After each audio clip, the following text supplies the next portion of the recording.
This one's really, really sad. Yeah. Are you familiar with Jacky Oh? No, but I feel like there's another celebrity, an older celebrity called Jacky Oh from like the 60s. Jacky Onassis? Like, no, isn't that Jacky O? Wasn't that like John F. Kennedy's wife? I think that's probably, her name is not really Jackie. Travis, you know Jacky Oh, I was like, right? I thought that lady died a long time ago. Yeah. Yeah, I've heard of her. So Jacky Oh was a kind of social media influencer. She was also a star of Wild 'N Out, which is a show on MTV and VH1. Are you familiar? Yeah. Okay, she was on that show.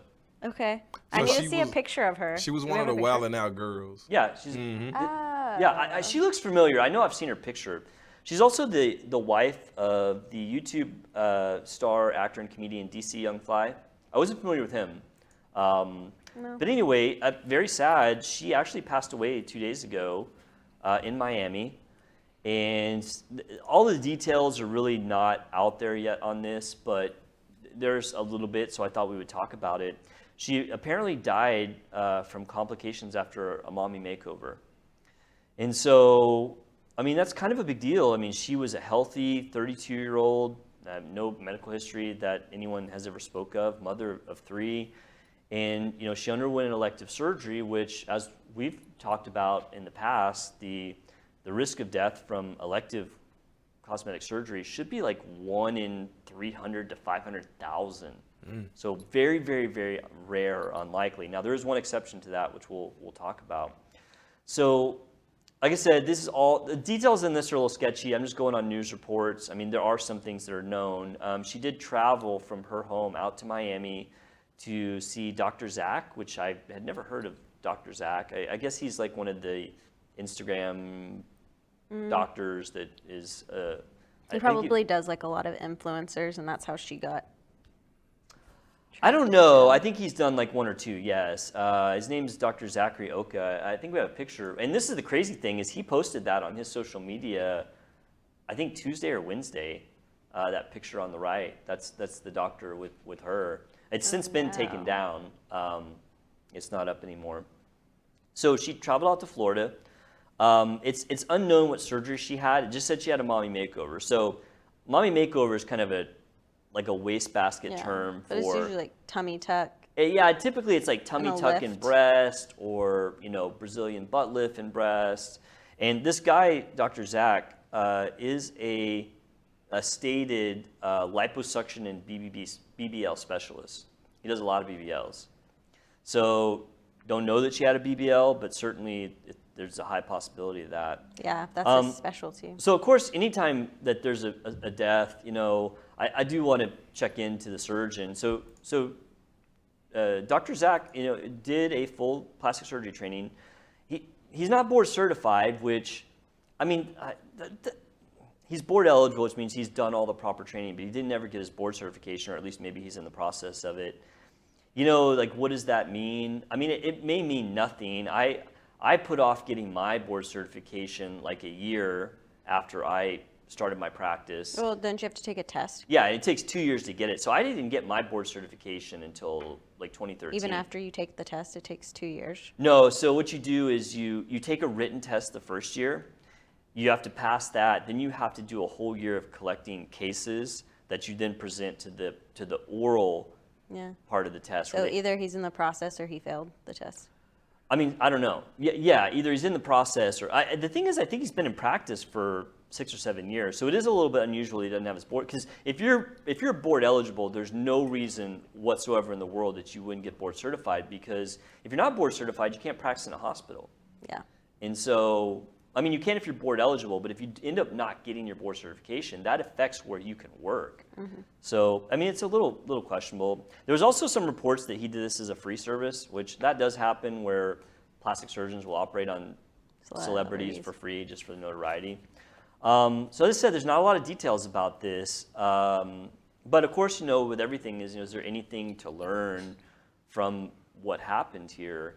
And so, you know, it's hard because you don't have all the details. There's a couple things that make me a little bit concerned. I mean, as I've said, I don't know how many times on the show, I am so against medical tourism to the point that I try to push people off that want to travel to come see me. There are some potential downsides to medical tourism. It does tend to rush the doctor-patient relationship, which potentially can cause issues.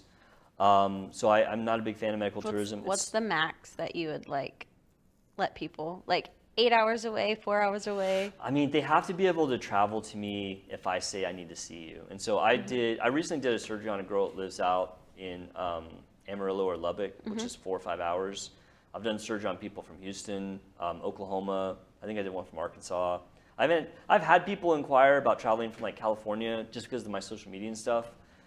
To this point, I haven't done any on that far away. But like, it's one of those things where when people ask me about that, I'm like, well, it's not really what I recommend. If you're going to do it, you have to fill all these criteria that I'm going to ask you for.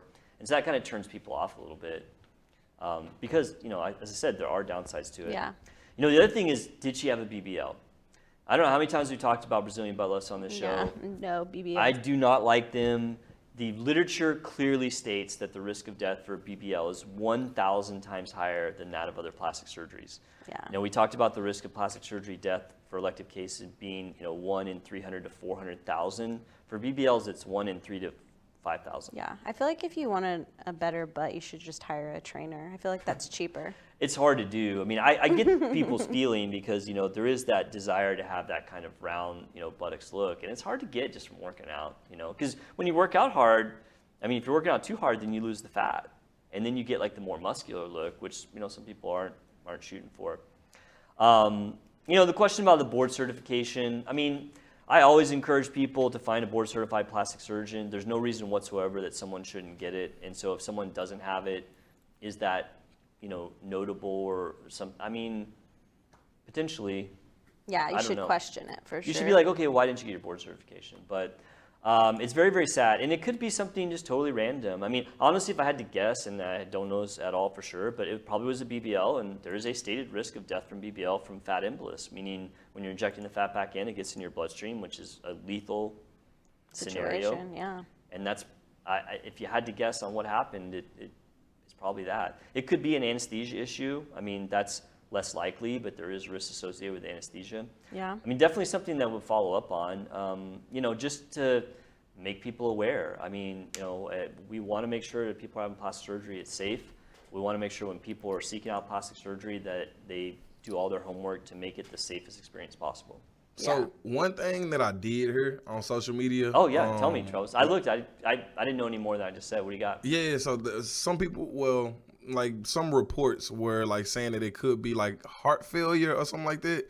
Like during the procedure, is that like something that can actually happen? Or for sure. So I mean, if somebody had an unknown heart anomaly, the stress of surgery and anesthesia could induce a potentially fatal heart condition, such as an arrhythmia or a heart attack. Now, as I always say, common things are common. Is it more common that a healthy 30-year-old has an unknown, potentially lethal heart condition that was triggered by surgery, or is it more common that a BBL went bad? Right. I mean, it probably is more common that it's a BBL, but I mean, it's possible. The thing is that these days, in general, anesthesia and surgery are very, very safe. It's very similar to flying.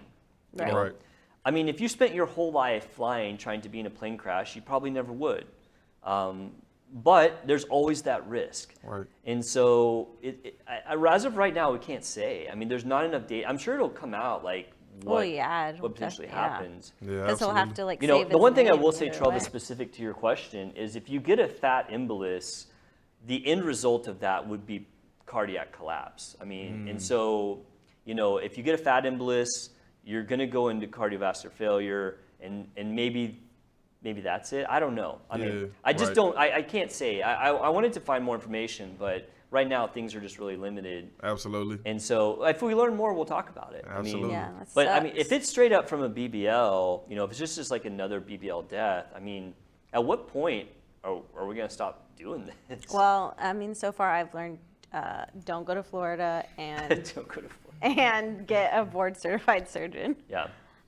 Yeah, I will say at least, two main Dr. things. Zach did a good training. He trained, I want to say he trained at Brown. I mean, he trained somewhere very respectable. I mean, he's not, I don't think he's a sketchy guy at all. I mean, Yeah. I don't know him, and this is my first time I ever heard of him. I mean, I just want to make sure he was really a plastic surgeon. That's my biggest pet peeve is If he was non-plastic like another surgeons. cosmetologist. Yeah, person. people, OBGYN saying they're a cosmetic surgeon. I mean, that's, to me, the most dangerous. I mean, this guy was like a legit plastic surgeon. The board certification thing could be anything. It could be he just works out of his own office and he didn't want to take the time to get it. I don't know. But if we find out anything more, we'll definitely let you know. It's very sad, though. I mean, our very sad. deepest condolences to her and her family. Absolutely. As somebody who does surgery, I mean, this is, what we want to prevent more than anything is to people to have these bad outcomes or even death from an elective procedure. It's, Yeah. you can't make the risk zero, but it should be very, very low. So.